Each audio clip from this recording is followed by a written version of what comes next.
Welcome, sunny souls, to today's Reddit stories. I'm just a bartender and you know everything? Okay, have a nice shower. Hosted by Nightook 580. Happened about 10 years ago now. I had been working in catering and hospitality, managing pubs for about 10 years at that stage.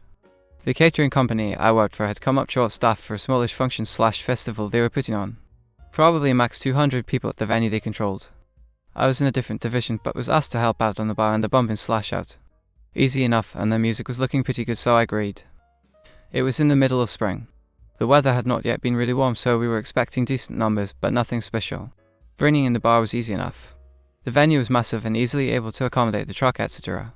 Having a single mobile bar with just one tap tree was probably on the light side, but I figured the venue manager knew what he was doing. So I introduced myself to him and got to work. I unloaded and brought all the gear and beverage in and made a couple of attempts to discuss how we set up the service area. Each time was shut down with progressively more aggressive language until he finally told me, "I've run dozens of functions in this venue. I think I know how to set it up. We really only asked for a bartender." Okay, no problem, I thought. I didn't mention to him that it had been me that had picked up the truck from the warehouse, collected the bar and 10 cakes from our supplier, as well as the other beverage package, and delivered it to him. Or that I was the only one able to bump it all out at the end of the evening. So I just agreed with whatever he said and set up as he wanted. So the weather ended up being a beautiful day. About 27 80-year-old female with a light breeze, and the turnout was more like 400, much better than expected. Pretty quickly it turned out that we were struggling to keep up with bar service, so I suggested that rather than a traditional service we should have one person on the till, one person constantly pouring beers I never shut off the tap, and one person filling other drinks, wine/soft drinks, etc. Again I was snapped at by the now clearly stressed venue supervisor. "You just keep serving and let me do the thinking." Okay, so now I'd had enough. Customers were getting frustrated at the slow service, and this peanut was too proud to accept advice from someone far more experienced. And then the keg blew. I was about to change it when the peanut stepped in and said he would take care of it. I checked that he knew what he was doing and was assured he'd done it 100 times and to back off and leave him to it. So I did. I watched him not uncouple the gas line and go straight for the beer lock. Happily he had his face right in the spot, so as soon as he cracked the lock he copped a huge spray in the face of nice warm beer foam. All through his hair and all over his glasses. Wet all down the front of his shirt as well. It was glorious, and the first 30 people in line thought so as well because they'd witnessed some of his antics. I didn't hear much out of him for the rest of the day. He asked me to change the cakes when needed and pretty much stayed away from the service area. We streamlined things as well, and although it didn't end up a success as far as customer satisfaction, it was not the disaster that was brewing. Here is my AI opinion. It sounds like you had a frustrating experience working with a difficult venue supervisor at the festival. It's understandable that you would want to share your expertise and suggestions to improve the service, but it's also important to respect the person in charge's authority and decisions. However, it seems that the venue supervisor was not open to feedback or willing to listen to your suggestions, which led to a series of misunderstandings and conflicts. It's unfortunate that the keg blew and the venue supervisor got sprayed with beer foam, but it sounds like it may have been a learning experience for both of you. It's important to maintain a professional demeanor and work together as a team, even when faced with challenges or difficult situations. Overall, it seems that you handled the situation well by continuing to serve customers and helping to streamline the service area. It's not always easy to work with difficult people, but it's important to keep your cool and maintain a positive attitude. What do you think was the main reason for the venue manager's behavior? How did the narrator handle the situation? Feared 9314 commented. Hire folks who are better than you, then get out of the way. MO. Nice and see. Illustrious said 4691 likes to add. Sounds like the guy went in optimistically but left misty optically. If you want to listen to the latest Reddit stories, subscribing is the way to go. Just click that button and you'll never miss a video. You want proof that my fiancé is sick? You got it. Hosted by White Cherry Rose. A 25-year-old female am engaged to my fiancé Joe, 26-year-old male. He recently had surgery on his leg and hip, but there were complications, and he has been sick and weak since. We try not to ask for help, but this has put a big financial strain on us, to the point where we have spent our wedding savings on his recovery. We are fine with this because if we need to have a courthouse wedding, we're cool with it. We just want him to be healthy. But we did set up a temporary donation page to help with some of the expenses. A friend of mine, called a 25-year-old female, donated $10 about a month ago, and I reached out to her to thank her. Last week we posted an update, not asking for more money, but just to let people know that Joey has had another setback and the doctors are creating an all-new treatment plan for him.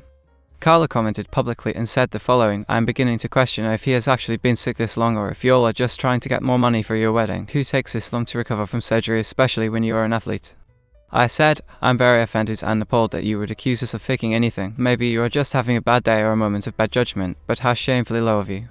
She replied, I want my donation back unless you can show proof that he's sick, in a hospital bed or sitting in a doctor's office, anything. I sent her $10 to get her off our backs, but I also sent her a video with Joey's approval, the proof she asked for. One of the concerns Joey has had is that he will get severely nauseous if he eats protein, which is what he's supposed to be doing, and when he overeats and stuff, which he does sometimes. I sent her a video of him dry heaving into an emesis bag in the middle of PT. Now, one of his doctors asked us to record his PT so they can see the progression of him not feeling well to hopefully make some adjustments, so I didn't take this video just to send to Carla, but to me it seemed like solid proof since she was asking for it. She said, WTH, I have emetophobia, I didn't know this and this just triggered me so bad. I hope you are happy with yourself. I feel like I've been traumatized. I said, so now you have $10 more to process this trauma in therapy. Here is my opinion. I think Carla was very rude and disrespectful towards you and Joey. She questioned your honesty and integrity without any evidence or proof, and she even asked for her donation back. When you provided her with the video as proof, she became even more upset and triggered, and she made it all about herself by mentioning her emetophobia. I think you handled the situation well by being firm, but also sending her the video as proof. However, I would suggest not engaging with her further and focusing on Joey's recovery instead of dealing with Carla's negativity. What is your opinion about that? Do you have any advice for me? Do you think Carla's initial comment was appropriate? Why or why not? How would you respond to Carla's request for a refund of her donation? A comment from Card Lucky. I wouldn't call Carla a friend. If Carla is a standard friend, sounds like you have some crap friends. I hope your fiancé's recovery goes well and you both have a happy life. Imamanon commented. Your friend is a sympathetic puker. This is a prime opportunity to conduct some Pavlovian conditioning. Condition her to vomit every time she gets an email, text, or phone call from you. I double dog dare you.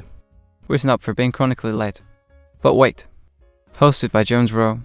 This happened back in the 1980s before, computers on every desk. My employer was a small company, only 10 or so employees. I was totally committed to the job and gave it my all, not leaving till all the day's work was done, sometimes staying hours after work to do so. I had been there more than 5 years at the time and was a key employee by then, the one people went to for help with complicated tasks. I did a prodigious amount of work and always had stellar performance reviews, yada yada. Occasionally traffic or whatever would make me a few minutes late for work. I didn't worry about it, we didn't use timesheets or a time clock and everyone was salaried erroneously, but that's a different story. Then one of the owner's favourites was promoted to VP and put in charge of HR. Before this, we were equals in the company. One of the first things she did was give me a written reprimand for insubordination for being late one too many times. Eyes wide open now, I took the hit and began my campaign of MC. From that date forward, I entered the office 1 minute early, got to my desk and was seen to be dizzy. Waited for 30 minutes to go pour myself some coffee. I stopped work and left the building every day at exactly the end of business hours, leaving unfinished work on my desk. I received a joyous commendation from the VP for correcting my attitude, left there within a few weeks, and they had to hire 3 people to do my job. Here is my opinion. It sounds like you were subjected to a form of bullying and mistreatment at your former workplace. The fact that you were reprimanded for being late, despite your excellent performance and commitment to the company, suggests that the new VP was not interested in fairness or justice, but rather in asserting their power over you. Additionally, the fact that you were expected to be busy at all times, even if it meant leaving unfinished work on your desk, is a form of micromanagement and control that can be very damaging to employees. It's great that you were able to leave the company and find better opportunities elsewhere. However, it's important to remember that you don't have to tolerate abuse or mistreating behavior in any workplace. If you ever find yourself in a similar situation again, it may be helpful to document any instances of mistreatment and to speak with HR or a trusted supervisor about your concerns. You deserve to be treated with respect and dignity in the workplace. What would you have done in this situation? Do you think the employee's strategy was effective? Why or why not? House3 likes to add, We used to have discretionary 10% OT so we can work up to 4 hours OT as needed to keep things moving along, especially with the always unforeseen external delays. New boss, new rules. Now all OT must be pre-approved, and the insinuation that we were milking the OT teat. That is equivalent to begging for OT every single instance, big or small, before you even know if you needed it until the delay event occurred, which is highly variable. The manager also went to get his pint at the pub right on the dot at closing time and does not answer calls for OT approval. No problemo. Instead of working 1/2 hours to finish the process. Shut it down and close up shop. We open the next day to restart, which would take 2-3 hours to complete. We don't really feel like baking, so we'll be down at the pub too, chugging a pint on company expense. Either way, we're out of town for projects, so on expenses along with hotels and rental cars. Projects that could be done in 1 week or so with backs the shoulder 10% OT. Takes 2-3 weeks with 0 OT. No worries. A comment from Chotoro Zero. At one of my previous jobs, they sent an automated email to a co-worker for being late. This co-worker had an agreement to recover the hours later on the day because he had Tom left kid at school some weeks. They pissed him off and thought that our director contacted HR to leave her team alone, and yet this co-worker started to follow exact schedules. Projects got out a little slower since then. Thanks for tuning in today. Subscribe for more intriguing Reddit stories.